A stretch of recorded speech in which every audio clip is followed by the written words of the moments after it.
হ্যাঁ চলো হ্যাঁ এই আগে আমি দেব আরে যাইছো নি একজন করে তো নিয়ে যাই এই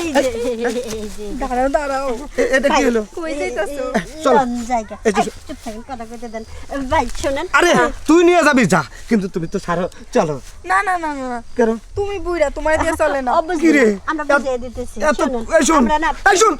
এতক্ষণ আমাকে ফিরিয়ে দিবার চালি আরে এখন আবার ফিরে আমাকে সরে দিয়াস এবারে এই তুই বই হয়ে গেছিস তুই যদি এখন 10,000 দেব তারপর আমরা তো লগে যাব না আচ্ছা এই হারাম দাদা তুই কি আসার সময় পালি না আপাই কাহিনী কিছু আমি বুঝতেছি না যাইবার চাইলাম মৌমাছির মতো দাপ করে ধরলো কাহিনীটা আমি বুঝাইতেছি আমরা দুইজন তোমার নিয়ে জঙ্গলে যাব হ্যাঁ মজা তুমিও পাবা আমরাও পাবো কয়টি আমার নিয়ে বলি জঙ্গলে যাব সত্য নাকি জাগা ভাই তোর জন্য তো আমি ফাইসা গেলাম তাছাড়া তুই কামটা আমারই করার কথা ছিল ভাই হুম। আপনার করার কথা না ওটা আপনি করবেন আমি তো পারুম না পাবি না কারণ আমার নাই তো এটা নে হয়েছে তোরা নিয়ে যা না কইছে তোর হইলে যা